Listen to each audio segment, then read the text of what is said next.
우리 성경 말씀을 연결해서 어디를 보시느냐면 마태복음 10장 28절입니다. 마태복음 10장 28절. 신약에서는 하나님의 창조주 되심과 하나님의 심판주 되심을 또 어떻게 소개하고 있는가? 신약 성경도 역시 구원에 대해서만 가르치는 것이 아니라 하나님의 창조와 심판자로서의 또 전 우주 만물을 통치하시고 다스리시는 하나님의 주권에 대해서 또 아주 놀랍게 소개합니다. 10장 28절 29절을 같이 읽어보도록 합니다. 몸은 죽여도 영혼은 능히 죽이지 못하는 자들을 두려워하지 말고 오직 몸과 영혼을 능히 지옥에 멸하시는 자를 두려워하라. 참새 두 마리가 한 아사라에 팔리는 것이 아니냐. 그러나 너희 아버지께서 허락지 아니하시면 그 하나라도 땅에 떨어지지 아니하리라. 너희에게는 머리털까지 다 세신 바 되었나니 두려워하지 말라. 너희는 많은 참새보다 귀하니라. 마태복음에서 소개하는 하나님의 심판주 되심과 창조주 되심을 우리가 또 이렇게 소개받습니다. 몸을 억제하고 죽일 수 있는 그러한 세상의 왕들과 또 그 권력자들을 두려워하지 말고 몸과 영혼 전체를 지옥에 멸하실 수 있는 그러한 전능하신 하나님을 두려워해야 한다. 신약에서 소개하는 창조주 하나님에 대한 심판주 하나님을 두려워하고 경외하라라고 하는 아주 중요한 또 신관입니다. 결국 오늘 우리 시대에 이 기독교가 교회가 타락하는 이유는 성도들이 기복주의, 물질 만능의 이러한 그 자신의 욕망에 빠져서 하나님을 이용하려고 하는 이러한 기복주의에 빠져버리게 되는 이러한 신앙적 타락, 교회적 타락의 대표적인 이유는 바로 창조주 하나님과 심판주 하나님이 제대로 가르쳐지질 않아서 하나님이 얼마나 두렵고 무서운 분인지를 제대로 모르는 신관이 약한 그러한 신앙의 모습을 취하고 있는 것을 보게 됩니다. 결국 구원에 대한 이런 부분들이 너무 지나치게 균형을 갖추지 못하고 강조되게 되면 결국 하나님은 나의 구원을 위해서 존재하는 분처럼 이렇게 또 극단적으로 치우치게 됩니다. 그래서 구원론은 반드시 공의에 대한 하나님의 속성에 있어서 하나님께서 우리에게 은혜를 베풀어 주셔서 은혜 언약으로 우리를 사랑하시는 이런 하나님의 사랑에 대한 속성은 반드시 우리를 지옥에 멸하실 수 있는 온 세상 사람들을 지옥에 멸하실 수 있는 심판주 되시는 하나님을 두려워해야 하는 하나님의 공의와 심판에 대해서 그 속성도 신관으로서 반드시 균형을 이루어야 됩니다. 그렇기 때문에 신약에서도 이렇게 십자가 사랑을 또 은혜 언약을 구원에 대해서 이신칭의를 많이 말을 함에도 불구하고 하나님은 두려운 분이다 라고 이렇게 얘기를 합니다. 하나님은 우리의 몸과 영혼 전체를 멸할 수 있는 그런 분이다 라고 이렇게 아주 엄중하게 하나님의 그러한 심판주 되심을 우리에게 소개합니다. 결국 우리의 올바른 성경적 신관이란 우리에게 예수 그리스도를 허락해 주셔서 우리의 죄를 사하시는 이러한 이신칭의를 베풀어 주시는 은혜의 사랑의 이런 하나님도 또 소중하지만 또 우리의 몸과 영혼 전체를 그 죄로 멸하실 수 있는 죄 때문에 우리를 심판하실 수 있는 그러한 두렵고 무서운 분이라는 것을 기억하셔야 됩니다. 사랑의 하나님에 대한 개념 때문에 두렵고 무서운 하나님에 대한 이 신관을 놓치게 되면 결국 신앙관이 아주 또 한쪽으로 치우치는 이러한 기형적인 형태로 아주 이기적이고 또 자기만 생각하는 그런 신앙으로 곤두박질치게 됩니다. 결국 이 한 고백 안에 우리가 지금 예레미야에서 배우는 온 그 주변국들을 심판하시는 하나님의 심판주 되심이 얼마나 두렵고 또 무섭고 또 경외감을 우리에게 주는 것인지를 우리는 배우게 됩니다. 왜 성경에서 이렇게 심판주 되심과 창조주 되심을 성경은 우리에게 끊임없이 창세기로부터 요한계시록에 이르기까지 지속적으로 가르치는가를 잘 이해해야 됩니다. 또 우리 개혁주의, 칼빈주의라고 하는 장로교회의 이러한 신과는 이처럼 하나님의 심판주 되심을 아주 적극적으로 강조하고 하나님의 공의와 의로움에 대해서 그 중요성을 또 잘 표현하고 고백하는 신관을 가지고 있는 것이 또 특징인 것입니다. 그래서 우리가 칼빈주의와 알미니안주의 이렇게 얘기를 할 때 알미니안주의, 이러한 복음주의, 이러한 신비주의는 우리가 인본주의적 신앙 형태를 취하고 있다라고 이렇게 얘기를 하는 거예요. 그런 면에서 칼빈주의는, 개혁주의는 신본주의적 신앙을 기초로 하고 있다라고 이렇게 표현하는 겁니다. 그래서 성경을 보는 관점이 다르고 성경에서 어떤 하나님을 우리에게 가르치느냐라고 했을 때 우리는 사랑의 하나님과 창조주 하나님을 균형 있게 그렇게 이해하는 것이에요. 자, 우리가 사도신경에서 하나님을 고백할 때 사랑의 하나님 이렇게 출발하지 아니하고 전능하사 온 천지 만물을 만드시고 없애실 수 있는 그러한 전지전능하신 하나님 아버지를 믿사오며 그리고 우리를 사랑하신 예수 그리스도 이렇게 표현을 하는 거예요. 어디로부터 시작하죠? 전지전능하시사 우리를 만드실 수도 있고 없앨 수도 있는 전지전능하신 하나님. 주기도문에서도 매번 주기도문을 고백하는데 어떻게 출발하죠? 하늘에 계신 우리 아버지요. 거기서의 하늘은 저 장소적인 스카이를 말하는 게 아닙니다.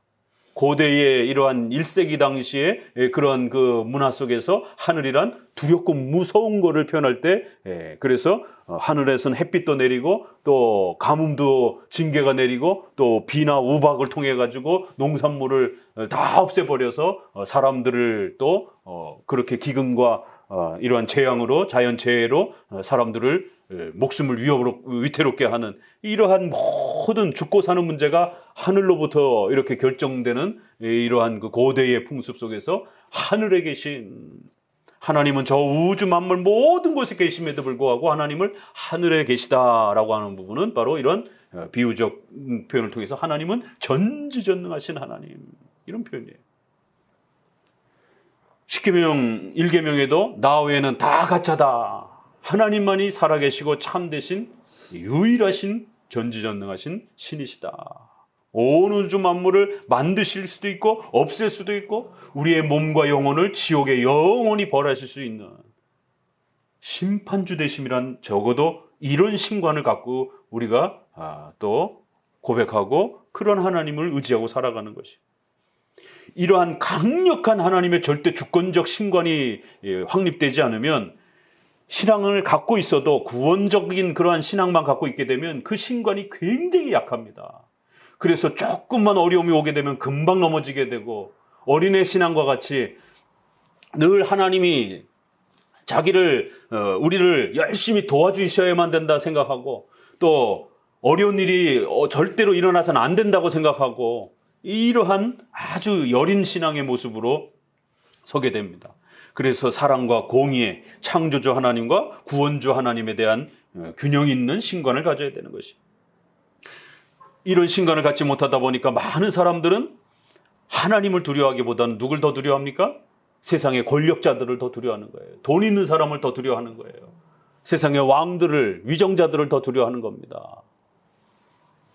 그래서 위정자의 어떤 요구와 하나님의 요구가 부딪히게 되면 하나님의 요구를 뒤로 하고 세상에 권력 있는 사람의 요구를 더 먼저 들으려고 하는 게 또 이러한 연약한 또 신자의 모습들인 것을 보게 됩니다. 그럴 때마다 이러한 심판주 되심의 창조주 되심의 신관을 끊임없이 또 읽어내야 되고 이 교리를 계속해서 또 암송하고 몸에 새기고 또 그렇게 신앙 고백으로서 또 배워가셔야 되는 겁니다. 몸은 죽여도 영혼을 능히 죽이지 못하는 그러한 사람을 두려워하지 말고 몸과 영혼 모두를 죽이실 수 있는 그것도 영원히 지옥에 멸하시는 하나님을 두려워하라는 것입니다. 오늘 우리 시대의 많은 목회자들의 이러한 범죄들, 종교 지도자들의 이러한 숱한 범죄들 세상 사람들도 탄식하고 손가락질할 정도로 왜 이렇겠습니까? 그건 종교 지도자들에게 신관이 없어서 그런 거예요. 신관이 약하거나 신관이 없기 때문에 그런 것입니다.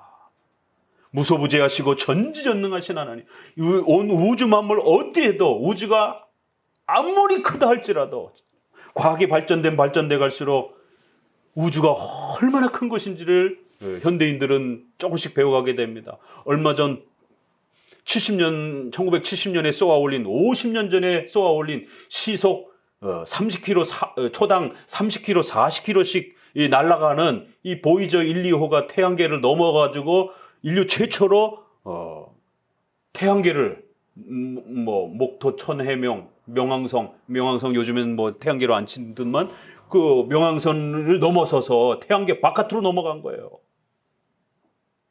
다른 이제 세계의 이 우주 세계로 태양계 바깥의 세계로 넘어갔습니다. 그리고 허블 망원경을 통해 가지고 태양계 밖에뿐만 아니라 그 너머에 있는 은하 여러 은하들이 수백억 광년 그러니까 초당 30km로 갔는데 50년 걸렸어요. 태양계를 벗어나는데. 근데 광년은 속도가 1년에 그 빛의 속도로 달릴 수 있는, 그래서 광년이라고 그러잖아요. 1초에 빛이 지구를 몇 바퀴를 돕니다. 몇 바퀴 있는데 그만큼 수십억, 수백억 광년, 이래서 수십억 광년 있는 것도 허블 망원경이 이렇게 그 촬영을 해가지고 많이 보도를 하더라고요. 우주가 놀라운 거예요. 그 끝이 과연 어딜까? 현대 과학이 밝혀낸 정도도 이 정도인데 과연 그 끝은 어딜까? 근데 그 우주를 만드신 분이 전지전능하신 하나님이라고 말하는 것이. 근데 그 우주가 다 빈 공간에 떠 있어요. 놀라운 거는. 근데 그것이 한 채 오차도 없이 서로 부딪히지 않고 모두 다 회전하고 있어요. 각각 자전하고 있고 각각 공전하고 있고 행성과 항성들이. 그래서 욥기서에서는 저 묘성과 항성과 이런 별들의 그런 운행의 신비로움들을 여호와 하나님께서 그렇게 다스리고 계시다라고 말하는 것입니다. 인간이 태어나고 죽는 이 모든 인류의 역사조차도 하나님이 다스려 가신다라는 것이. 몸과 영혼을 죽이실 수 있는 하나님이다라고 하는 이 두려운 말씀을 기억하셔야 됩니다. 그리고 하나님을 두려워하시면서 사셔야 돼요. 저는 개혁주의 신앙을 만나면서 바로 이 심판주, 창조주 하나님에 대한 부분을 다시 배워내기 시작한 것이. 그러면서 신앙이 바로 잡혀져 가고 정말 신앙이라는 게 무엇인지, 내가 아는 하나님이 누구신지, 그리고 그 하나님을 매주마다 예배할 때 왜 예배가, 개혁교회 예배는 두렵고 떨림으로 경건해야 되는지, 신 앞에 나아가는 자리입니다.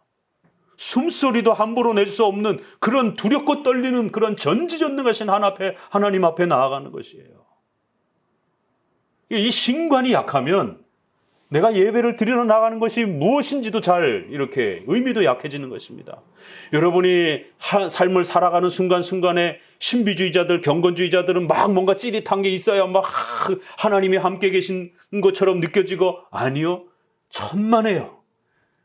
전지전능하신 하나님 우리 마음속에, 전 우주 속에 현재 모든 곳에 계신 것이에요. 그래서 이런 강력한 신관을 교리적으로, 말씀적으로 내 마음에 바르게 새기게 되면 여러분이 혼자 계실 때도 그 하나님을 인식하면서 생활하는 것이에요. 아무도 보고 있지 않아도 하나님이 무섭고 두려워서 함부로 죄를 짓지 못하는 것입니다. 세상 사람들은 보는 사람들이 없으면 나쁜 짓을 하게 됩니다. 유혹을 느낍니다. 도둑질의 그러한 갈등을 느낍니다. 그러나 크리스찬들은 이 강력한 창조주에 대한 신관이 있기 때문에 아무도 보는 사람 없어도 질서를 지키려고 하고 도덕적으로 올바른 삶을 유지하려고 애를 쓰는 것이에요. 바로 이런 바른 신관을 갖게 될 때에 우리 일상생활 속에서도 두렵고 떨리는 그 하나님을 늘 인식하고 살고, 예배로 나올 때도 예배 시간 다 돼서 막 헐레벌떡 뛰어오고 이런 게 아니에요. 여자친구 만나러 갈 때도 그렇게 몇 번씩 자꾸 반복이 되면 걷어차입니다. 신용이 없는 사람으로 취급이 되어서. 그런데 전지전능하신 하나님을 만나고 예배하러 오는 시간에 어쩌다가 한두 번 뭐 정말 교통이 막혀가지고 어쩔 수 없는 이런 상황을 빼놓고는 50주에 10주 이상을 늦게 오면 그건 습관입니다. 하나님은 그렇게 헐레벌떡 만나러 갈 수 있는 그런 분이 아니에요. 전지전능하신 두렵고 떨리는 하나님 앞에 우리가 그렇게 두려움을 갖고 예배의 자리에 서는 것이에요. 하나님을 무서워하셔야 됩니다. 하나님을 두려워하셔야 돼요. 하나님을 경외하셔야 돼요. 그래서 우리 개혁주의는 가장 좋아하는 말이 경외라는 단어. 그래서 소요리 문답 1문도 하나님을 영화롭게 하는 게 무엇이냐. 인간의 제일 된 목적, 하나님을 영화롭게 하는 것, 하나님을 경외하는 것. 다른 표현으로 신약에서도 이렇게 몸과 영혼을 죽일 수 있는 하나님을 두려워하라는 것이에요. 근데 이 신관이 약하니까 자꾸 돈을 두려워하는 것이에요. 먹고 사는 문제 때문에 신앙의 원칙들이 자꾸 양보되어지게 되고 십계명의 원칙들이 자꾸 양보되어지게 되고, 그래서 우리 성도들에게 훈련시킬 때, 신앙의 기본 훈련을 시킬 때 제일 어려운 게 시간과 싸움. 주일을 빼시라라고요. 주일 24시간을 교회에다가 두라라라고, 목회자에게 위탁하라라라고. 그런데도 주일 성수하는 게 참 쉽지 않죠. 특별히 자영업하고 이러는 분들은 다 생계가 달려있고 토요일날 주말 근무고 막 이러다 보면 그게 쉽지 않습니다. 그래서 신명기 말씀에서는 두려워하는 백성들에게 1년을 안식 1년으로 쉬라고 하니 우리는 하루도 못 쉬어가지고 벌벌벌벌벌 하는데 1년을 쉬라는 거예요. 6년 일하고 1년은 농토를 쉬면서 안식년을 가지라는 것이. 그리고 그 1년 동안 오로지 성경 배우고 예배하는 데 집중하라는 거예요. 그러자 두려워하는 백성들에게 3년치 양식을 6년째 주겠다라고. 두려워하지 말라. 1년치 양식이 아니에요. 3배를 주겠다라는 거예요. 매년 1년씩 맺어지던 곡식의 양이 6년째에 가서는 3배가 주렁주렁 달릴 것이다라는 거예요. 겁내지 말라라는 거예요. 그까짓 것, 그 열매 하나가 열매가 맺는 거나 3개가 맺는 거나 10개가 맺는 거나 하나님에게는 아무 의미가 없어요. 얼마든지 다 가능하신 전지전능하신 하나님이기 때문에 3배의 열매를 주겠다라는 거예요. 그러니까 돈 때문에 두려움의 이 대상을 옮기지 말라라는 거예요. 하나님을 두려워해야지 돈을 두려워해서는 안 된다라는 거예요. 세상의 권력자들을 두려워하지 말고 하나님을 두려워하라는 것이에요.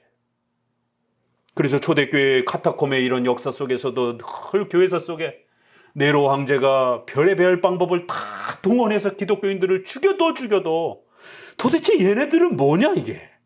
다른 애들은 돈 주겠다라고 회유를 하고 그러면 다 넘어온다라는 거예요. 또 가족들 죽이겠다라고 그러면은 웬만해서는 다 넘어온다라는 거예요. 그런데 도대체 이 기독교인들은 죽여도 흔들림이 없다라는 거예요. 검투사 그 콜로세움에 처음에는 짐승들끼리 노예를 잡아다 싸움을 시키다가 결국에는 기독교인들을 거기다 갖다 집어넣고 기독교인들을 늑대 가죽이라든가 개 가죽이라든가 이런 가죽들을 집어 씌워놓고는 짐승을 풀어놓고 그 짐승 싸움 하듯이 그렇게 기독교인들을 죽여서 사람들에게 환호의 오락거리를 제공하고 또 기름을 발라서 불을 태우면서 화형식을 하면서 그 콜로세움 경기장에 불을 밝히기도 하고, 그 교회 역사의 자료 보게 되면 네로가 얼마나 잔혹한 인간이었는지. 로마의 10대 그 박해왕이 있어요. 어떤 왕들은 그렇게 박해하지 않았는데 이 유독 그 박해에 아주 그 못된 왕들이 한 10명 정도가 있습니다. 그 중에 네로 저리 가라요. 결국 반란이 일어났고 네로가 결국 쫓겨나서 도망가다가 나중엔 자살하면서 아주 비참하게 죽잖아요. 그 권력을 떵떵거리면서 누리던 인간이 하나님의 징계 때문에 자기의 모든 권력을 잃어버리고 결국에는 죽음 직전에 결국 자살해서 생을 마감하는 비참한 도망자 신세로 그렇게 죽어나가는 하나님의 무서운 심판을 받습니다. 도대체 기독교인들은 죽여도 흔들림이 없는 거예요. 오히려 그 죽음에서 노래를 부르면서 시편 찬송을 부르면서 눈물을 흘리면서 감격해하면서 스데반이 돌에 맞아 죽을 때 저들을 긍휼히 여겨달라라고 불쌍히 여겨달라라고 이게 가히 상상이 되는 모습입니까 이게? 내가 죽어서라도 귀신이 돼가지고 너의 아주 집안을 수족대밭으로 만들어 놓을 거야. 가만두나 보자. 보통 다 그렇게 이를 갈면서 죽지. 원수 갚겠다라고 살아있는 아들을 향하여 자손들을 향하여 내 아들아 절대로 잊지 말고 원수를 갚아다오. 이게 보통 세상 사람들의 모습인데 어떻게 된 게 크리스천들은 죽여도 흔들림이 없고 또 자신을 죽이는 자들을 용서하면서 그렇게 죽어나가는 이런 장면 앞에 네로가 무서움을 느끼는 것을 교역서 속에 보게 됩니다. 그래서 더 죽이는 거예요. 이 사람들은 왕도 두려워하지 않는다라는 거예요. 칼과 돈도 두려워하지 않는다라면 이런 자들이 반란을 일으키게 되면 무시무시한 군대가 형성될 수 있다라고 하는 거꾸로 그런 두려움을 느껴서 더 핍박을 하는 이런 또 교회사의 장면도 보게 됩니다. 하나님을 두려워할 수 있는 이 칼빈주의적 신관, 절대 주권, 신적 작정, 가장 작은 것에서부터 가장 우주 저편에 있는 모든 것까지 하나님이 지배하시고 우리 인간의 몸과 영혼 전체를 영원히 벌하실 수 있는 하나님을 두려워하시기 바랍니다. 그래야만 우리가 예배 중에도 생활 중에도 가정과 국가사회 속에서 또 이런 코로나의 전염병 중에도 하나님을 두려워하면서 살게 되는 것이에요. 하나님을 무서워하고 경외하게 되면 웬만한 죄들은 억제가 됩니다. 하나님이 무서우면 감히 그런 짓을 할 수가 없어요. 최근에 번지는 그러한 목회자들의 성폭행 문제들, 또 돈 문제들, 또 권력에 착취하는 이런 문제들. 다른 사람들은 그렇다 쳐요. 그렇지만 종교 지도자잖아요. 그런데 어떻게 이럴 수 있을까? 신관이 없기 때문에 그래요. 더더구나 이 창조주에 대한 신관이 없기 때문에 이 신관이 강력해지면 강력해질수록요. 디모데에서 있는 것처럼 젊은 여성들을 대할 때 너희의 누이처럼 너희가 사랑하고 아끼는 그 너희의 형제 자매의 누이처럼 그렇게 소중하게 다루라는, 어미를 대할 때는 나이든 여성도들을 대할 때는 너희의 어머니처럼 그렇게 대하라라고 하는 디모데서의 그런 말씀처럼 하나님이 두려워서 함부로 그렇게 손 못 댑니다. 성추행적인 성희롱적인 여성을 함부로 그렇게 못합니다. 왜요? 다른 사람들은 못 봐도 하나님이 보고 계시기 때문에. 하나님이 징계하면 어떤 일이 벌어지는지를 알기 때문에 함부로 그렇게 여성을 향하여 추행적인 그런 행동들을 못하게 된다는 거예요. 인간의 이러한 도덕적인 문제를 어떻게 법으로 전부 다 그걸 옥죄할 수 있겠습니까? 그래서 세상법은 행동으로 나타나는 범죄만 처벌할 수 있는 거예요. 행동으로 드러나지 않고 또 몰래 행하고 증거가 없어지고 이러면 처벌을 못하는 겁니다. 그러나 하나님은 전부 다 기억하고 계시는 것입니다. 그래서 그 하나님의 작정을 구약에도 신약에도 뭐라 그래요? 생명책에다 기록했다 그러잖아요. 돌에다가 기록했다 이러잖아요. 절대로 변하지 않는 오래도록 그 기록을 갖고 있을 것이다. 하나님한테 책임 뭐할 필요가 있어요? 우리를 향한 비유죠. 책은 없어지지 않고 돌은 없어지지 않으니까 그만큼 하나님의 작정과 하나님의 감찰하신다. 모든 걸 살피고 계신다라는 거예요. 하나님이 두려우면 단돈 10원에 대해서도 공적인 이런 돈에 대해서 우리가 인간이기 때문에 2중 3중으로 또 서로 이러한 여러 가지 돈에 대한 그러한 관리가 필요합니다. 그럼에도 불구하고 근본적인 그러한 원칙은 그의 양심으로부터 나오는 것이에요. 하나님을 두려워하게 되면 함부로 그렇게 행동 못합니다. 이 모든 것이 심판주, 창조주 되심에 대한 아주 중요한 고백에서 나옵니다. 자, 우리 신약 한 구절만 더 봅니다. 야고보서 4장 12절. 저 뒤쪽으로 쭉 넘어가셔서 야고보서 4장 12절에는 이제 결론적으로 아주 중요한 표현이 나옵니다. 4장 12절 같이 읽어봅니다. 입법자와 재판자는 오직 하나이시니 능히 구원하시기도 하시며 멸하기도 하시느니라. 너는 누구간데 이웃을 판단하느냐. 굉장히 멋있는 표현이죠. 입법자와 재판자는 오직 한 분이신, 능히 구원하시기도 하고 없애기도 하시는 전지전능하신 하나님이라는 것이. 여기서도 만들 수도 있고 없앨 수도 있는 오직 하나님만이 입법자여 심판자시라는 겁니다. 자, 넘겨와 보세요. 이제 예레미야로 넘어와 봅니다.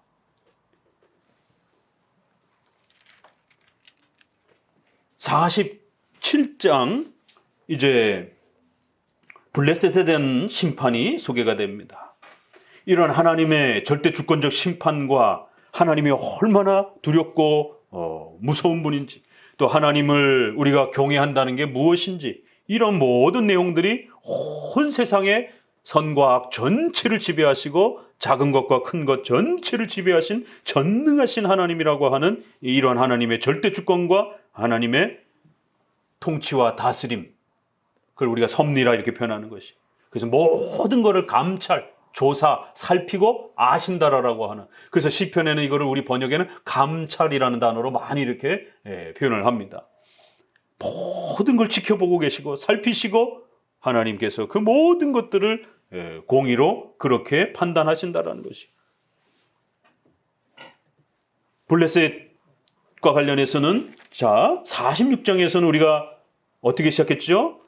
애국과 관련해서 원수 갚는 보복이라 라고 하면서 여호와께서 그의 대적에게 원수 갚는 그러한 보복의 하나님의 진노의 이러한 엄중함이 펼쳐질 것이다 라고 하면서 예레미야는 하나님의 그 심판의 무서움과 그 두려움이 실제적으로 어떻게 펼쳐지는지를 더욱 강조하면서 그 심판의 특징을 소개를 합니다.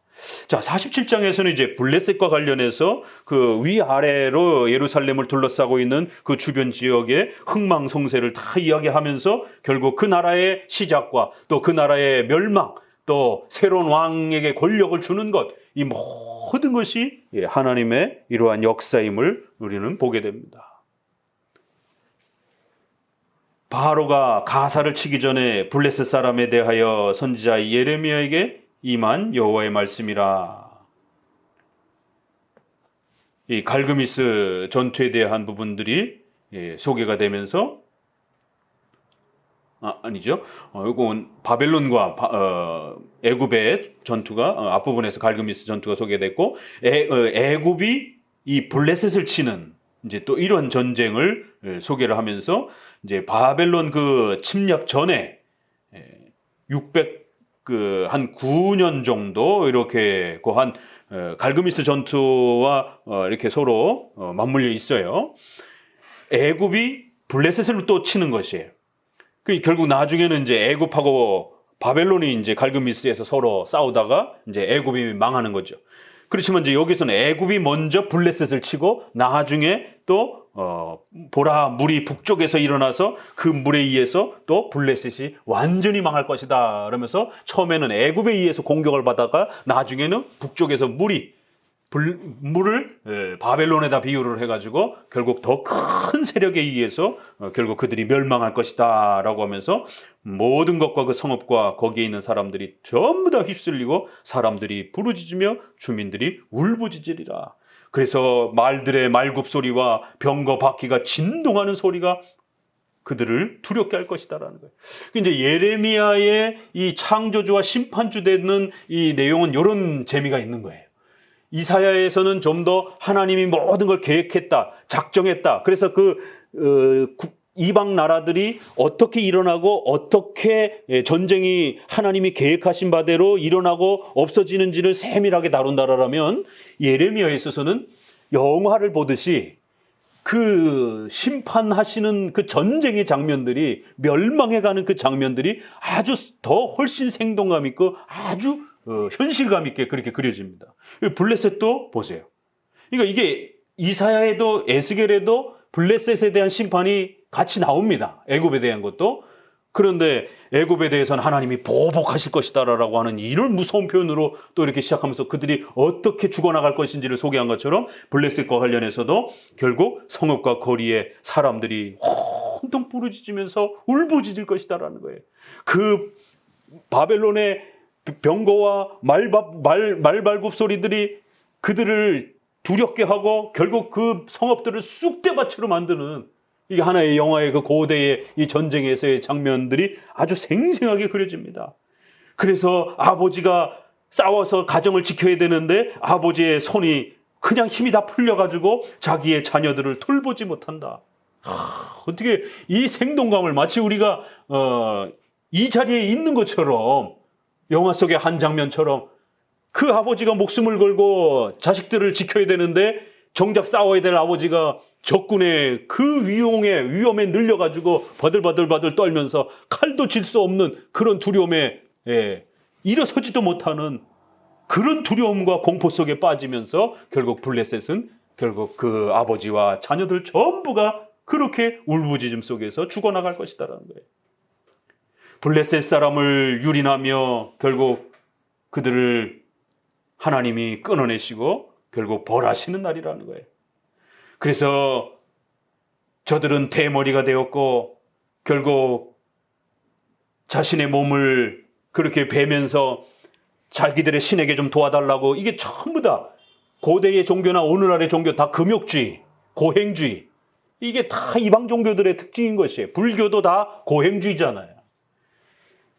그래서 신에게 무엇을 좀 더 도움을 받을까 해서 자신들의 몸을 이렇게 학대를 하면서 신의 도움을 요청했지만 오히려 하나님은 그걸 비웃으면서 도대체 너희들이 너의 몸 베기를 어느 때까지 할 거냐. 이게 엘리야가 이 고대의 바알과 아세라 이 선지자들과 싸울 때 바로 그 거짓 선지자들이 자기네들이 신이 응답 안 하니까 나중엔 자기들의 몸에 상처를 막 내면서 기도하는 이런 장면도 보게 됩니다. 이런 것처럼 이게 미신인 거예요. 이방 종교들의. 하나님 비웃으면서 도대체 니네 신은 언제 도와줄 건데 아직도 그렇게 안 도와주냐? 너네들 몸에 피가 철철철철 나는데도 안 도와주냐? 도대체 어느 때까지 그렇게 몸을 상처내고 있을 것이냐? 이러면서 47장 6절에 여호와의 칼이여 내가 언제까지 쉬지 않겠느냐? 내 집에 들어가 가만히 쉴지어다. 여호와의 칼이여. 바벨론을 말하는 거예요. 그래서 하나님이 보실 때는 북아시리아에 의해서 멸망이 이스라엘이 됐습니다. 아시리아를 향해서도 이사야 보게 되면 몽둥이, 도구, 하나님이 쓰시는 회초리 이런 표현을 쓰는 거고, 예레미야에서도 여호와의 칼, 여호와의 진노의 도구 이렇게 표현을 합니다. 그러면서 하나님이 명령할 때까지 잠잠히 칼집에 들어가서 잠깐 쉬어 있으라는 것이에요. 여호와의 칼이여. 그리고 또 7절에 여호와께서 이를 명하셨으니 이제 언제까지 그 칼집에서 쉬고 있겠느냐. 빨리 칼이여 빨리 나와라. 그리고는 블레셋을 전부 다 쓸어버려라. 이게 시처럼 이렇게 표현이 된 겁니다. 이게 성경의 선지서를 보다 보면 이게 시적인 그러한 그 운율과 표현들이 이렇게 들어갑니다. 여호와의 칼이여 잠깐 칼집에서 쉬고 있어라. 내가 허락할 때 나와라. 그리고 또 여호와의 칼이여 이제 나와라. 그리고는 전부 다 죽여라. 바벨론은 자기들의 경제력과 군사력으로 강대국이 된 게 아니라는 겁니다. 하나님의 칼이라는 거예요. 하나님의 도구들이라는 거예요. 결국 그들을 멸하시기 위한 하나님의 그 명령과 명령하시고 정하셨다라는 거예요. 하나님의 신적 작정에 의해서 이 모든 것이 일어난 것이다 라고 그렇게 시처럼 그렇게 이 저주의 이러한 그 심판 선언을 이렇게 합니다. 그래서 우리가 137편이 바벨론 강변에 앉아서 우리가 울었도다, 이게 저주시입니다. 시편에 저주시 몇 개가 있어요. 이거는 절대로 성도들이 개인의 복수를 위해서 그걸 기도 제목, 기도 표현으로 끌어오시면 안 됩니다. 이거는 종말론적인 최후 심판에 대한 그러한 고백으로서 종말론적으로 그렇게 표현되는 겁니다. 그래서 하나님의 공의와 심판이 이루어지기를 간구하는 그러한 하나님의 심판을 기대는 그러한 고백이지, 이걸 개인의 사적인 복수라든가 이런 걸로 사용하기 위해서 내가 싫어하는 저 사람이 저렇게 죽었으면 좋겠다, 이런 식으로 사용하기 위한 기도가 되어서는 안 됩니다. 그래서 우리의 적들이 굶어 죽고 아이벤 자들은 그 어미들도 다 죽고 그들의 자식들은 우리가 당했던 것처럼 땅바닥에 산채로 다 패대기 쳐서 죽여주시옵소서, 이런 고백이란 말이에요. 그 저주시가. 이건 하나님의 공의로운 심판과 이 무서운 하나님의 이 두려웠고 떨리는 이러한 형벌이 얼마나 무서운 것인가를 우리가 시편을 통해서도 그렇게 배우는 겁니다. 우리 찬송가에는 이런 찬송가 한 구절도 없어요. 이건 종말론적인 심판에 대한 선언이기 때문에 시편에 있는. 그러니까 이러한 종말론적 심판주 되시는 이러한 표현을 하나님, 바벨론 강변에서 우리가 앉아 울으면서 우리의 악기들을 갖고 연주하라고, 니네가 의지하는 하나님을 한번 찬양해 보라라고 이렇게 조롱을 당했습니다. 악기를 걸어놓고 우리 노래도 안 부르겠습니다. 너무너무 괴롭습니다. 우리의 적들이 우리가 당했던 것처럼 저 아이들을 다 패대기 쳐 죽여 주시옵소서. 찬송할 때마다 우리의 적들을 죽여 주시옵소서, 아이들을 패대기 쳐 죽여 주시옵소서, 이렇게 노래를 하는 거예요. 찬양하는 거예요. 그래서 우리가 시편이 힘있고 두려운 겁니다. 하나님의 심판이 얼마나 무서운 것인지를 그런 137편을 부를 때마다 가슴이 두려워 떨림으로 채워지는 겁니다. 그리고 139편, 오늘도 찬송했지만 나의 안고 일어섬을 모든 걸 알고 계십니다. 제가 즐겨 부르는 찬송 중에 한 부분이 시편 139편, 시편 중에 이렇게 심판주 되시는, 창조주 되시는 이러한 부분을 가장 많이 다루고 있는, 우리가 모태의 어머니의 뱃속에서부터 바깥으로 태어나는 모든 것까지 신묘막직하게, 망직하게가 아니에요. 신묘막직하게, 이렇게 우리 번역에 신묘막직하게 그렇게 어미의 태에서 우리를 창조하셨고 우리를 지으셨나이다. 나의 안고 일어섬을 모두 하십니다. 내가 어디로 피하여 나아가리까? 저 하늘로 피하여 가리까? 저기도 하나님이 계시고, 내가 저 음부의 어두운 저 밑바닥으로 피하여 가리까? 그곳에도 하나님이 계시고, 내 앞뒤로 나를 안수하여 나를 두루시고 계시나이다. 하나님이 나를 감찰하시나이다. 139편 부를 때마다 심판주 창조도 되시는 그런 하나님을 경외감을 가지고 부르셔야 돼요. 하나님이 정하신 대로 이렇게 벌할 거라는 거예요. 48장은 이제 모압에 대해서 소개가 되는데, 모압은 조금 그 죄가 좀 독특한 부분이 소개가 됩니다. 역시 모압도 3절을 보니까 호로나임에서 부르짖는 소리여 황무와 큰 파멸이로다 이러면서 4절에 모압이 멸망을 당하여 그 유아들이, 어린아이들이 부르짖음이 들리는도다. 그들이 울며 루잇 언덕으로 올라가며 호로나임으로 내려가는 데서 참패를 부르짖는 고통이 들리도다. 도망하여 내 생명을 구원하여 그렇게 광야에 떨기나무같이 될지어다. 어디 한번 피해서 도망가려면 도망가 보라는 것이에요.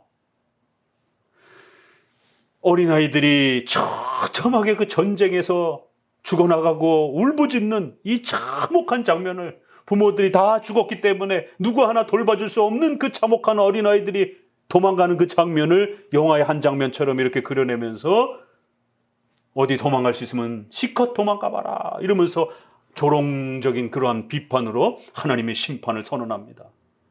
왜 이렇게 된 걸까요? 이들이 7절을 같이 읽어봅니다.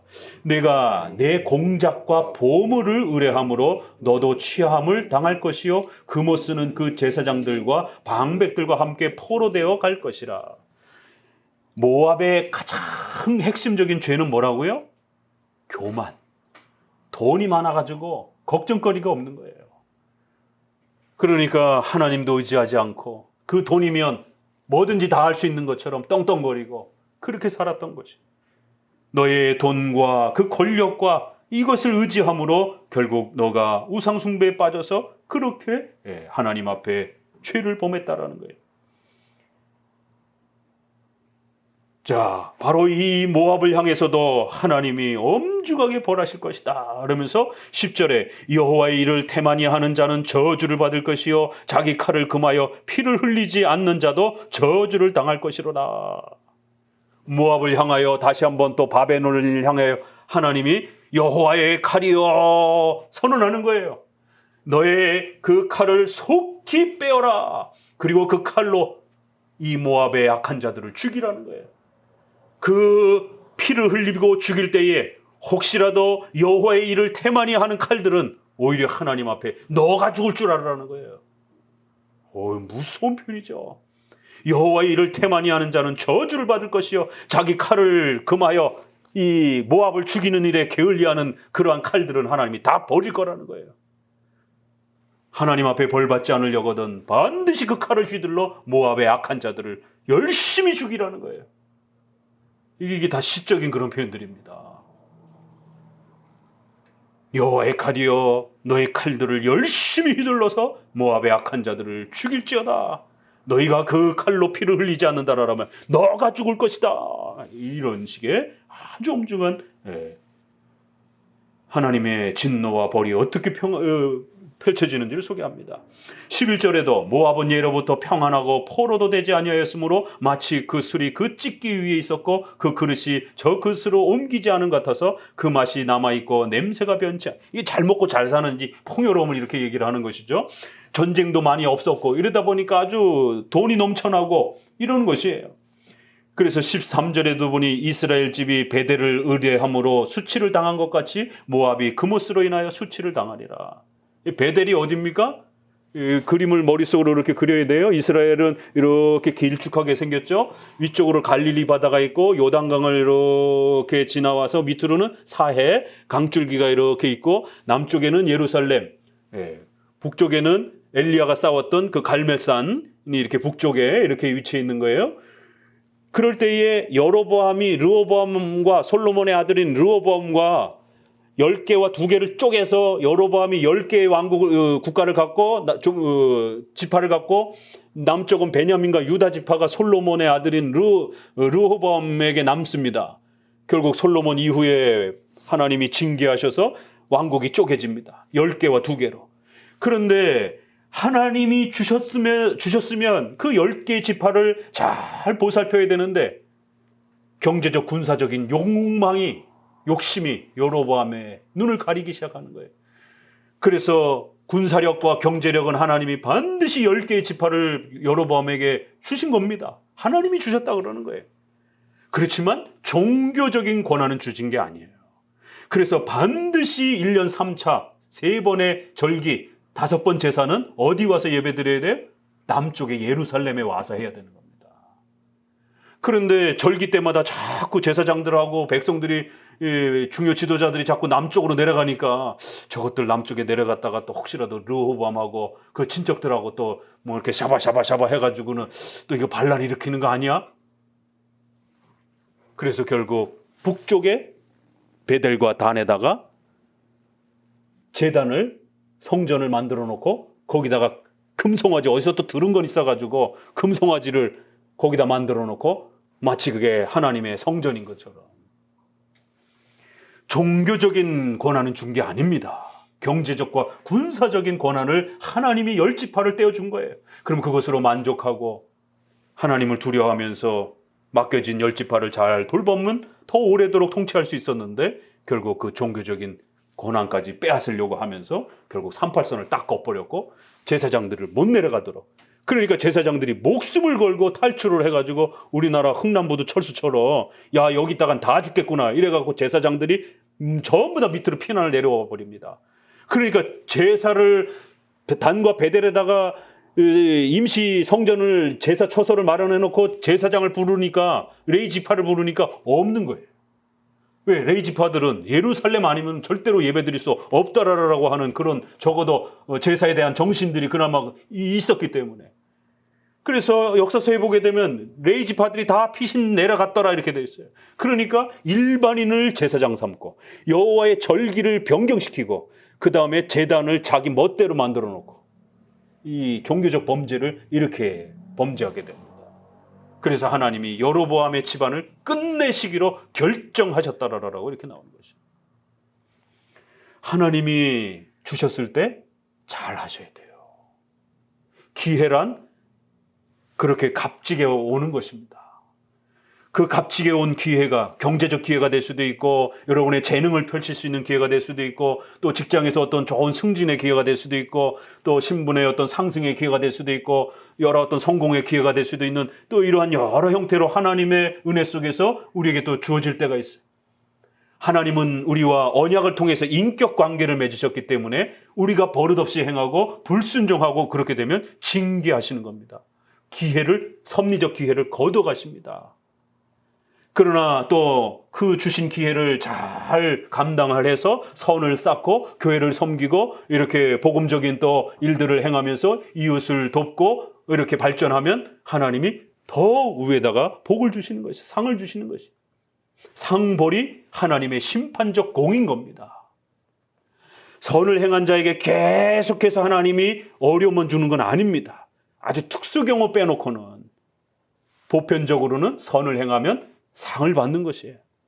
악을 행하면 보편적으로는 벌을 받는 겁니다. 그러나 특별한 목적 때문에 더 세게 벌하고 더 강하게 벌하기 위해서 어떤 때는 잠깐 내버려 두는 거예요. 왜? 더 세게 벌하시기 위해서. 그건 아주 특수한 경우에. 그러나 보편적인 법칙은 국가를 사용해서 범죄자를 처벌하시고 또 국가가 혹시라도 들여다보지 못하면 하나님이 직접 죽이시는 겁니다.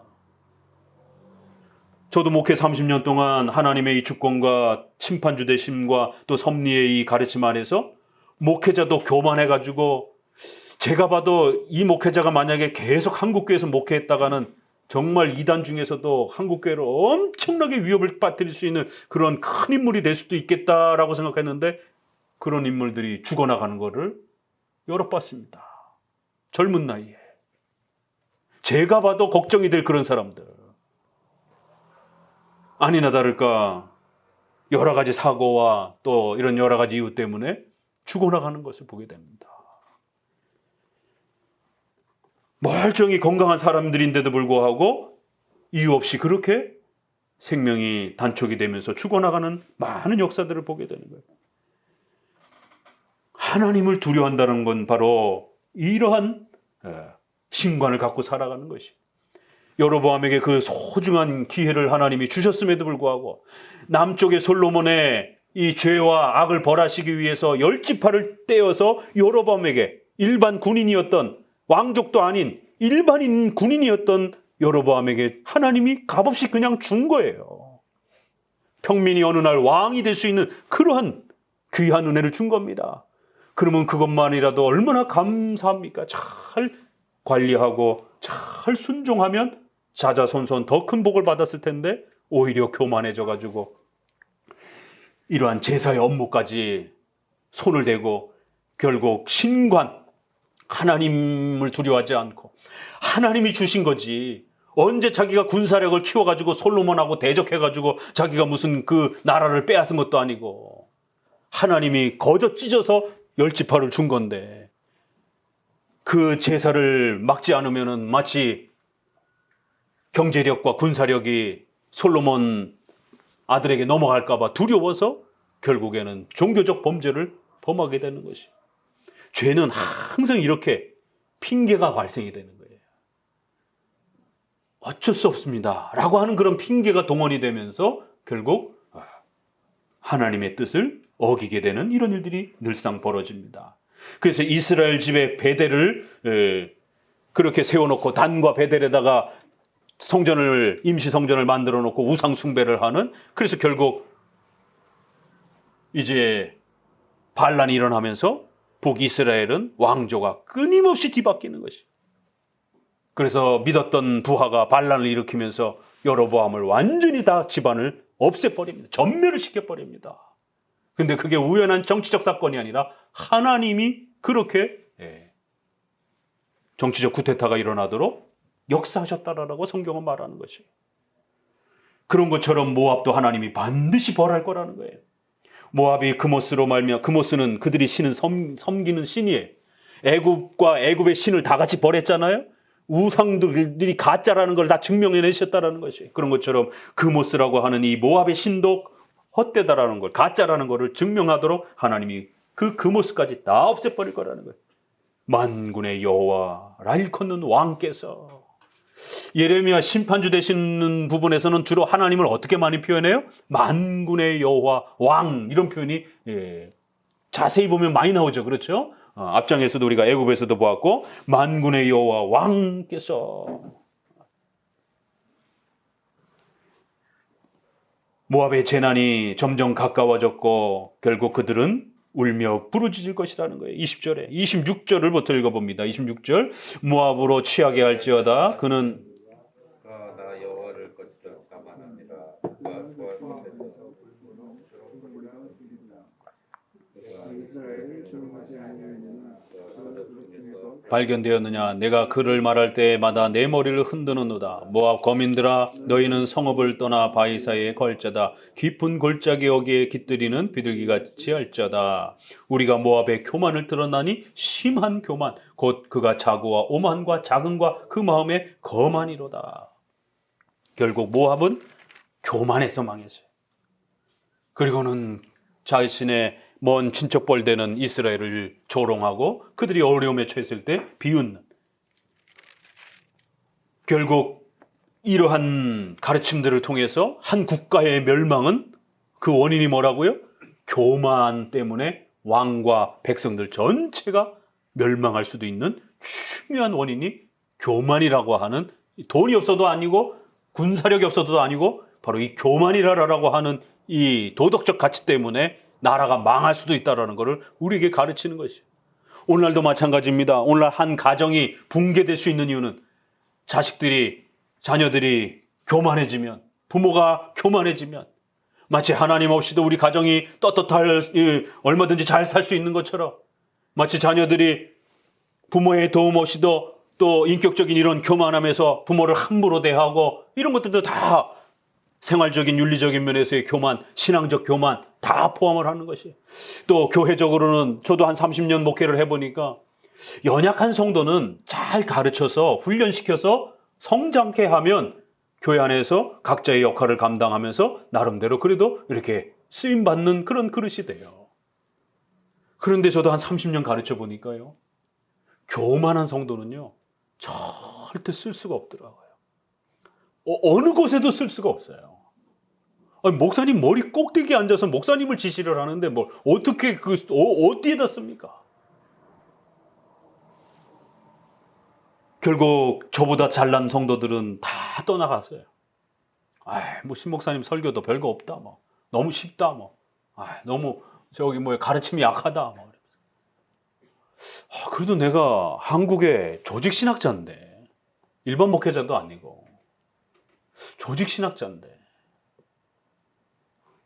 다른 신학도 아니고 조직 신학을, 또 우리 장로계 표준이 되는 웨스민스터 신앙 고백으로 박사학위를 받은 웨스민스터 신앙 고백 전문가인데 도대체 나보고 제대로 못 가르친다라면 도대체 그럼 누구한테 가서 배울 건지.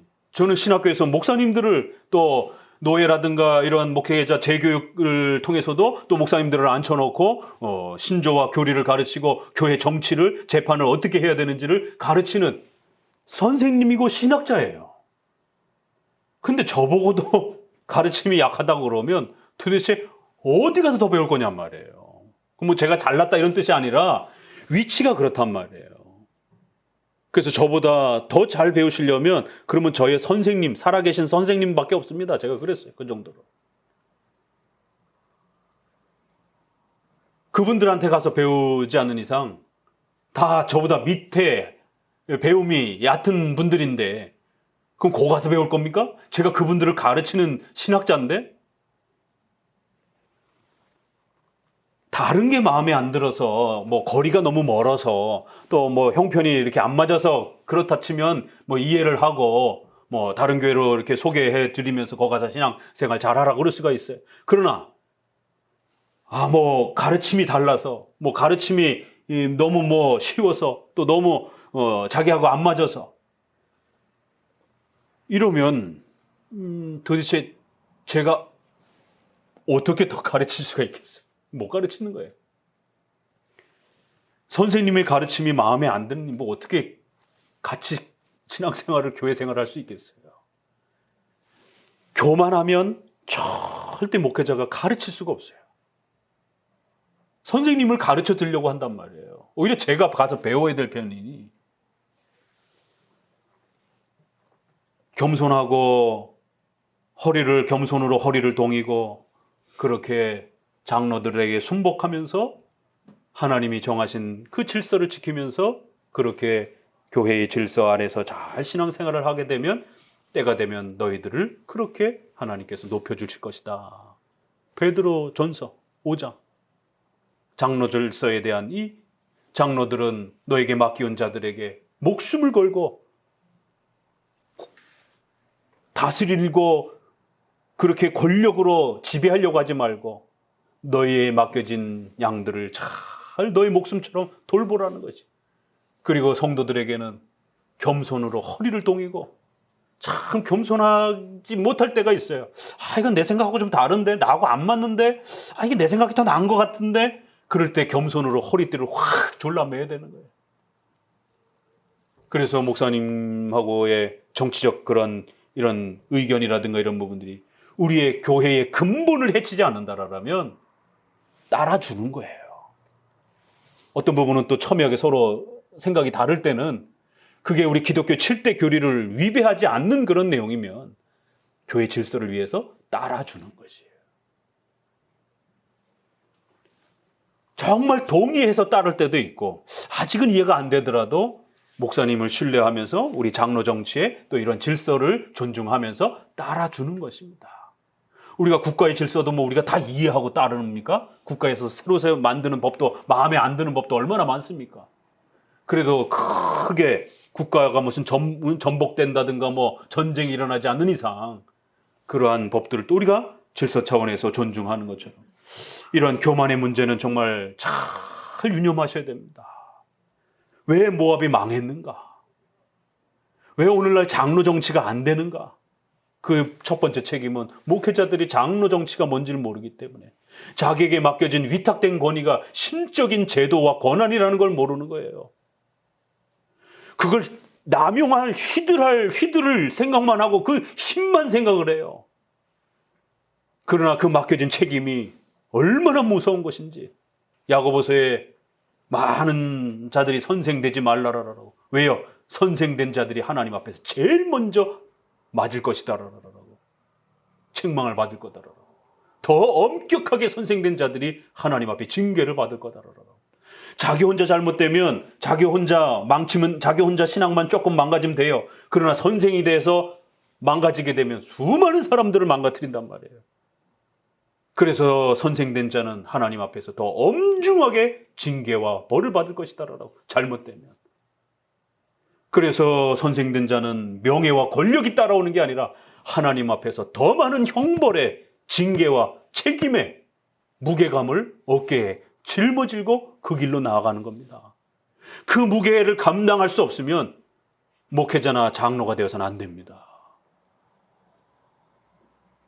그래서 우리의 선조들은 목사님 인문학 실력이 뛰어나서 목사님 하라고 해도 다 도망을 가고 그 무게의 두려움과 무게감 때문에.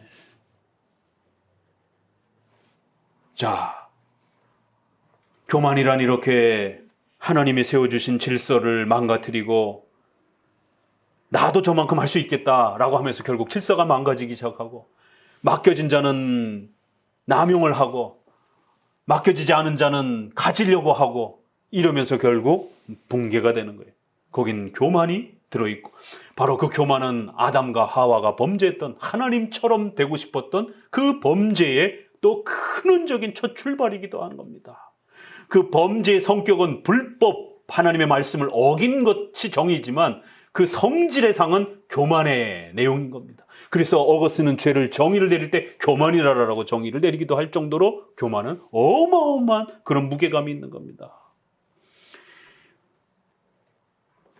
돈에 대한 교만, 직분에 대한 교만, 권력에 대한 교만, 이 수많은 교만이 모압을 망하게 했다. 그러면서 결국 35절에 모압 산당에서 제사하며 그 신들에게 분향하는 모든 자들을 하나님이 끊어낼 것이다라는 거예요. 자, 그리고 또 여기도 이제 영화의 한 장면처럼 쏟아지는데요. 37절에 보니까 각 사람이 두 발이 밀렸고 수염이 깎였으며 손이 베어졌으며 허리에 굵은 배가 둘렸고 모압의 지붕에서 거리의 각처에서 애곡함이 있으니 내가 모압을 재미없는 그릇같이 깨트렸습니다. 여호와의 말입니다. 아하, 모압이 파괴되었도다. 그들이 애곡하도다. 모압이 부끄러워 등을 돌이켰도다. 그런즉 모압이 그 사방 모든 자의 조롱거리와 두려움이 되었다. 이게 예레미야의 그러한 또 특징인 겁니다. 아주 상세하잖아요. 머리채까지 다 밀려서 수치를 당하고, 과거에는 이렇게 대머리 머리가 없으면 이게 수치스러운 겁니다. 왜? 머리가 있는 게 정상이다 보니까. 머리를 다 잘리우고 수염까지 다 그렇게 깎이고 손은 베어지고 허리에는 그렇게 죽은 사람들처럼 이렇게 베옷을 그렇게 둘러치고, 그리고는 지붕에서 탄식을 하면서 곡하는 울음바다가 넘칠 거다라는 거예요. 왜 이런 일이 벌어졌다고요? 하나님이 재미없는 그릇을 깨버리는 것처럼 그렇게 모압을 집어던졌기 때문이라는 거예요. 군사 경제 문제가 아니라는 거예요. 하나님이 벌하기로 결정했다라는 거예요. 하나님은 그릇을 집어던져서 깨는 것처럼 이건 너무 쉬운 일이라는 거예요. 참, 하나님의 심판의 이 권능을 이렇게 표현했어요. 얼마나 시적으로 멋있게. 하나님에게서는 우리가 접시 하나 휙 던져가지고 깨트리는 게 우리 인간에게 그렇게 쉬운 것처럼, 하나님에게서는 이 모압이라고 하는 이 거대한 나라를 멸망시키는 게 그렇게 접시 하나 휙 던져가지고 그냥 깨트리듯이 얼마든지 가능한 그런 일이라는 것이. 42절에도 모압이 여호와를 거스려 자만하였으므로 멸망하고 다시는 나라를 이루지 못할 것이라. 자, 49장까지만 좀 볼게요. 역시 암몬도 보니까 4절 같이 읽어봅니다. 4절 시작. 타락한 따라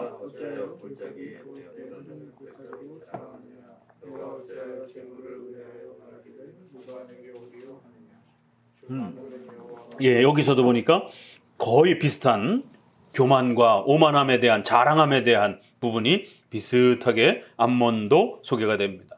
또 에돔도 한번 보게 되면은요, 에돔에는 이제 벌할 때가 다가왔다라고 하면서, 에돔은 야곱의 그 형이 에서잖아요. 그 에서의 족속을 에돔 족속이라고 그러고 이 남쪽에 주로 거주하면서 살았습니다.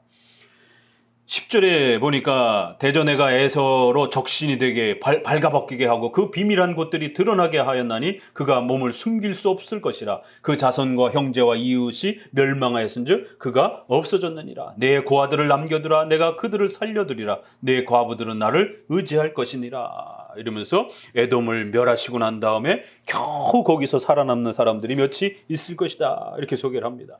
15절로도 넘어가니까 여호와께서 가라사대 내가 너를 열방 중에 작게 하였고 사람들 중에 멸시를 받게 하였느니라. 바위 틈에 거하며 산꼭대기를 점령한 자여 스스로 두려운 자인 줄로 여김과 내 마음의 교만이 너를 속였도다. 내가 독수리같이 보금자리를 높이 지었을지라도 내가 거기서 너를 이끌어내어 멸망시킬 것이다 라는 거예요. 에돔이 놀라운 것이 되리니 그리로 지나가는 자마다 놀라며 그 모든 재앙을 인하여 비웃을 것이다. 여기도 하나님이 여러 나라 가운데 이 에돔을 작게 만드실 것이다라는 거예요. 이 모든 것이 결국 하나님의 결정 때문에 에돔이 그렇게 망해갈 것이다라는, 이 과정이 하나님이 그렇게 하셨기 때문이다라는 것을 더욱 강조를 합니다. 에돔은 이렇게 그 사막 지역에 이렇게 있어서 요새처럼 이렇게 전쟁도 많지 않았었어요. 그러다 보니까 그런 걸 자랑하면서 결국 경제력을 키워간 거죠. 그런 모든 유리한 조건들을 다 넘어서서 결국 적군이 쳐들어와서 에돔을 다 싹 쓸어버릴 것이다라는, 소돔과 고모라처럼 18절에도 보니까 멸망할 것이다라는 거예요. 그리고 나서는 어디를 읽느냐면 19절부터 20절까지 읽어봅니다. 보라, 사자가 요단의 숲불에서 올라오는 것 같이 그가 와서 견고한 처소를 칠 것이라. 내가 즉시 그들을 거기서 쫓아내고 택한 자를 내가 그 위에 세우리니 나와 같은 자 누구며 나로 더불어 다툴 자 누구며 내 앞에 설 목자가 누구냐. 그런즉 에돔에 대한 나 여호와의 도모와 대만 거민에 대하여 경영한 나 여호와의 뜻을 들으라. 양떼의 어린 것들을 그들이 반드시 끌고 가고 그 처소로 황무케 하리니 그 넘어지는 소리에 땅이 진동하고 그 부르짖는 소리에 홍해에 들리리라. 결론을 어떻게 맺겠습니까? 이 모든 것이 내가 하나님이 쫓아내고 하나님이 세울 자를 세우고 하나님이 그렇게 계획하신 대로 도모하고 계획하신 대로 그 모든 것이 신적 작정과 섭리 아래서 계획한 대로 이루어질 거다라는 거예요. 이 하나님의 절대 주권을 표현할 때 이사야에서도 그렇고 예레미야에서도 그렇고 즐겨 쓰는 표현이 19절에 나와 같은 자 누구며 나로 더불어 다툴 자 누구냐. 내 앞에 설 자가 어떤 신이겠느냐. 나 외에는 다 가짜다. 이게 일계명의 아주 구약의 대표적인 이 하나님의 절대 주권, 신적 작정을 표현할 때 쓰는 대표적인 표현입니다. 또 다른 표현은 하나님은 하늘에 계셔서 원하시는 모든 것을 행하십니다. 시편 115편이나 112편 이런 구절들. 또 이런 표현. 나를 누구와 비교하겠으며 또 나로 더불어 다툴 자가 누구냐. 하나도 없다라는 겁니다. 오직 전능하시고 참된 신은 한 분밖에 없다라는 거예요. 그래서 이 땅에 일어나는 수많은 국가들의 그 변천과 이 과정들은 전부 다 하나님의 계획 속에서 하나님이 작정한 대로 하나님이 통치하는 대로 우리가 마태복음 10장에 있는 것처럼 하나님이 허락해야 참새 2마리가 하나 쌀은에 팔려서 우리의 식탁에 들어오는 것도 우리의 머리털까지 세심받은 것처럼 하나님이 허락지 아니하면 절대로 머리카락 하나도 나고 자라지도 않고 그 수많은 참새들이 우리 손에 들어오지도 않는다라는 거예요. 이런 작은 일에서부터 여러분의 마음에 수시로 드는 계획과 생각까지 또 우주의 이 전 역사의 움직임, 인류 역사의 전체의 변화까지도 하나님이 전부 계획하신 대로 또 인간의 죄악까지도 하나님이 허용적 그러한 작정을 통해서 비록 인간이 죄를 범하는데 거기에 하나님의 주권적인 통치 계획이 관여되어 있는 겁니다. 하나님은 절대로 죄를 짓는 분은 아니에요. 그럼에도 불구하고 얼마든지 그 죄를 하나님이 통치하고 또 계획하고 섭리하시고 다스리실 수 있다는 겁니다. 그래서 마치 태양이 고기를 썩게 하는 중요한 원인이 됩니다. 그러나 태양은 더럽지 않습니다. 우리 선조들이 그런 비유를 많이 썼어요. 인간이 아담이 타락하는데 분명히 하나님의 작정과 계획이 있었던 겁니다. 우연히 타락한 게 아닙니다. 하나님이 모르는 사이에 타락한 게 아니에요. 그 타락이 하나님의 계획 속에 신적 작정 속에 다 들어있던 거예요. 그걸 어떻게 회복해야 될 것까지도 다 계획 속에 있는 겁니다. 그런데 이 하나님의 주권을 잘못 이해하게 되면 그럼 하나님이 악을 행하는 분인가? 이런 오해들이 있기 때문에 웨스트민스터가 그걸 구별해서 표현하는 거예요. 하나님은 모든 선과 악 전체를 통치하시고 섭리하신다는 거예요. 선만 다스리는 게 아니라 악도 다스리는 것이에요. 그러나 하나님은 악을 만들거나 악의 주인처럼 이렇게 행동하는 방식으로는 아니라는 거예요. 악을 통치하시고 심판주로 재판자로서 악을 다스리시고 사용하신다는 것이에요. 그렇기 때문에 우리가 겪는 수많은 일들에 대해서도 그 대상자만 바라보면서 복수심과 원한과 괴로움 때문에 미움 때문에 밤잠 못 잠으시고 괴로워하고 복수심 때문에 고통받고 이러시면 안 된다라는 거예요. 사탄은 끊임없이 시시때때로 우리 주변에 수많은 그러한 가시들을 그러한 우리에게 악을 행하는 끼치는 그런 많은 그래서 성도도 거기에 같이 빠지도록 유혹을 합니다. 그럴 때 우리는 그 악한 자를 다스리시고 그런 악한 자가 우리 곁에 있도록 허용하시는 하나님의 주권적인 섭리를 믿음으로 바라보시면서 하나님께서 왜 이걸 허락하셨는가? 하나님이 허락하지 않으면 절대로 여러분 곁에 악한 자가 다가올 수도 없습니다. 하나님이 허락하셨기 때문에 어떤 특별한 악한 자가 여러분 곁에 서서 여러분을 찌르는 거예요. 그러면은 가까이는 그 악한 자의 책임이기도 한 것이지만 더 큰 하나님의 주권에서 보게 되면 하나님이 그 악한 자를 사용하셔서 여러분을 훈련시키는 것입니다. 성화를 가르쳐내시는 것이에요. 죄를 끊어내도록 그렇게 하나님은 또 우리를 통치해 가시는 거죠. 선을 통해서 그 일을 하실 수도 있지만 하나님은 또 선을 뿐만 아니라 악을 사용하시고 통치하셔서도 더 큰 일을 이루시기도 하시는 그러한 전지전능하신 하나님이심을 이렇게 예레미야는 우리에게 가르치는 겁니다. 그래서 이 주변에 이런 나라들의 모든 역사도 다 하나님에 의해서 이루어진다는 거예요. 그리고 이렇게 결론을 맺고 나서 다시 한번 또 다메섹, 이 아람의 이러한 그 도시 국가들과 관련돼서도 또 아람에 관련된 다메섹. 그래서 23절에도 보니까 다메섹에 대한 말씀이라 그러면서 역시 내가 이렇게 27절에 내가 하나님이 다메섹 성벽에 불을 놓을 것이다라는 거예요. 정치적인 그러한 우연한 사건이 아니라 하나님이 하신 일이라는 거예요. 게달과 하솔에 대해서도 28절에 보니까 바로 하나님이 또 역시 이 나라들을 망하게 할 것이다라는 겁니다. 32절에도 보니까 내가 그 머리털을 모지게 깎아 그들을 수치를 당하게 만들 것이다라는 거예요. 34절에 엘람, 여기도 보니까 35절에 나 만군의 여호와가 이같이 말하노라. 내가, 보이세요? 주어가 강력하게 강조가 되어 있는, 주어는 하나님입니다. 절대로 정치적인 문제가 아니라는 것이. 37절에도 나 여호와가 말하노라. 내가 엘람으로 그 원수의 앞에서 그 생명을 찾는 자 앞에서 놀라게 할 것이다. 자, 어디를 마지막으로 읽어보시냐면 37절 마지막으로 같이 읽어봅니다. 나 여호와가 말하노라. 내가 엘람으로 그 원수의 앞 그 생명을 찾는 자 앞에서 놀라게 할 것이며 내가 재앙 곧 나의 진노를 그 위에 내릴 것이며 내가 또 그 뒤로 칼을 보내어 그를 진멸하기까지 할 것이니라. 칼을 보내서 엘람이 멸망하도록, 완전히 그들이 멸망하도록, 하나님의 진노가 쏟아지도록 그렇게 전쟁의 참혹함을 통해서 엘람을 멸망시킬 것이다 라고 하나님이 강력하게 선언하시는 것을 보게 됩니다. 내용은 비슷비슷해요. 그러나 그 벌 받는 내용들이 조금씩 차이가 나면서 이렇게 우리는 다시 한번 결론을 맺습니다. 하나님이 계획하셨고 여호와의 도모와 계획과 여호와의 결심하신 대로, 작정하신 대로 이 모든 국가의 흥망성쇠가 결정된다라는 거예요. 국가의 흥망성쇠도 이렇게 결정이 되는데 여러분 개인의 삶이야 훨씬 더 쉬운 거죠. 그렇기 때문에 우리가 절대로 교만해서는 안 됩니다. 마치 하나님 없이도 우리가 살 수 있는 것처럼, 마치 하나님이 몰라도 내가 다 알아서 할 수 있는 것처럼, 마치 하나님이 몰라도 되는 영역이 있는 것처럼, 하나님이 안 도와주셔도 내가 잘 살 수 있는 것처럼 교만해서는 안 되는 겁니다. 하나님의 이 심판주 되심을 알게 되면 두려워하게 되고 경외하게 되고 겸손해지게 됩니다. 돈이 있다라고 해서 거만해지시면 안 됩니다. 잘 산다고 해서 거만해지셔서는 안 됩니다. 똑똑하다라고 해서 좀 더 남들보다 지혜가 있다라고 해서 교만해서는 안 되는 겁니다. 다 하나님이 주신 것이에요.